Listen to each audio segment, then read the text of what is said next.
Hey guys, welcome back to the channel. So I've got my two bikes in front of me. I've got the R6 and the R1 to answer a question that I was recently asked. I was asked, how do you go back and forth between the R1 and the R6 on track? How do you adjust with both bikes when going from the 600 to the 1000?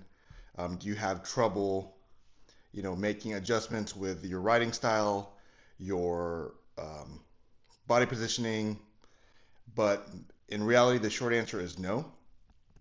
And the reason why is this particular generation of the R1, the '07 and '08, and what I personally think the '04 and '06 is, if you set this bike up correctly, it feels just like a larger R6.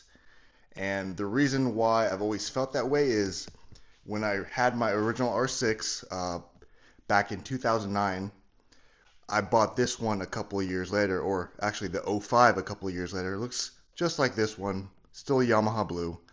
I set it up exactly the same, and I would switch back and forth on rides, and it felt almost exactly the same if you set up the rear sets, the handlebars, the clip-ons, whatever you want to call them. If you set them up very similarly, it's very hard for you to tell which is which. And the only real reason you know is because I had a black R6, a blue one, a blue '05, and the power. The power is going to be different regardless of what you do. Um, this EDR super stock engine pumps out about 120, 124 wheel, whereas this R1 probably puts out about 155, 160. So the biggest telltale sign will be the horsepower that you're pumping through. With that being said, the bike setup that I have on my bikes, whether it's the 600, this 1000, or any of my previous bikes, I pretty much did a copy and paste of what I always do on all of my bikes. So I always use the same brake pads, the same brake lines. I try to stay with the same companies for clip-ons and rear sets just to make things match. So if I do go back and forth, it's not going to be a huge issue as far as rider feel. But what I like to do is when I sit down on the R1, I get into a crouch position, a tuck position, and I have the same reference points for my elbows and my knees. And I do the exact same way on the R6, get into a tuck, and make sure everything feels the same. I even make sure that the height of the rear sets on both the R1 and the R6 are identical in height from the ground. So that way everything is as close as possible when I ride one to the other. Although I don't always have the same brands of clip-ons, rear sets, suspension, I try to make sure that I have the same items on both bikes regardless of brand. That way I am comfortable with the bikes and I know what they're capable of. Excuse me. That I'm, you know, I'm squared away. So all of my bikes are exactly the same. So for the example, the R6, this one has Vortex rear sets. It has Olin suspension. It has a steering damper, clip-ons, exact same things that I have on my R1. Clip-ons, damper. This one has AK20s and the K-Tech rear shock.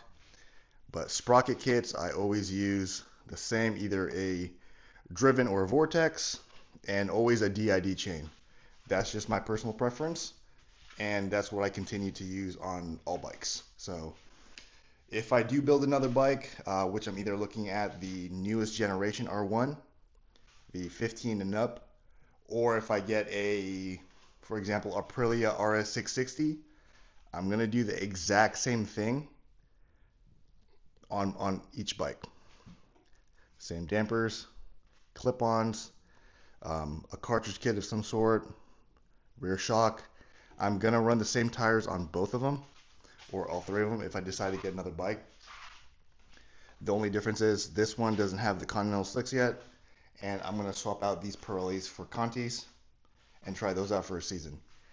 If I don't, I'm gonna swap everything back to Pirelli. That's just, that's what I'm comfortable with. That's what I'm known. I have known for however many years I've been riding on the track, but I wanted to do a switch because apparently they last a little bit longer on, as far as track abuse goes. But the short of it, there's no difference for me. I can go here to the 600, I can go there to the 1000. The feel is exactly the same. Just the power difference. Although this R6 is very, very light compared to the R1, which is kind of a tank. The only difference I really notice is that this one's a lot more power. I have to throw my body a little bit more side to side, and this one is agile and light.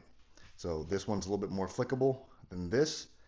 But again, everything comes down to setup and how you run everything. So yeah, that's gonna be the short of it, or I guess it's a little bit longer with my rambling, but I don't have any issues switching back and forth to a 1000 or a 600. It would actually be a lot easier if I had the newer body style on the R6 with a newer body style R1, because then, I mean, the bodywork makes it look a lot more identical. But yeah, these bikes are great. I've always ran Yamahas. I had a Honda in the very beginning when I started riding. I had that for about, you know, a year and a half, and then I rode my buddy's R6, and I've just been riding Yamahas ever since. I had a short little stint with a ZX6R from a few years ago. I ended up selling that bike as soon as I finished it because I really wasn't too fond of the Kawasaki. Personal bias, maybe, but Yamaha is where I'm comfortable. Yamaha is what I know, so that's what I stick with. But in the future, I'm gonna get probably another 1000. I feel kind of big on the 600 now, but if I do get another 1000, I'm thinking about the new gen R1, maybe even the 25, because they did the announcement a week or two ago, and I'm pretty stoked to hear that. Or get a Ducati V4. That way I can put it somewhere over there. But other than that, yeah, no issues. Bike setup for me, like I said, cut and paste for any and every bike that I have, even down to the windscreen, which is the zero gravity double bubble. But other than that, guys, I hope that answers that one question. And yeah, it all comes down to setup and how you make your bikes feel from one to the other. If you had two of the same bike, I mean, I imagine you'd set it up exactly the same. That way you have kind of like a A and B. But yeah, we'll see you in the next one. See ya.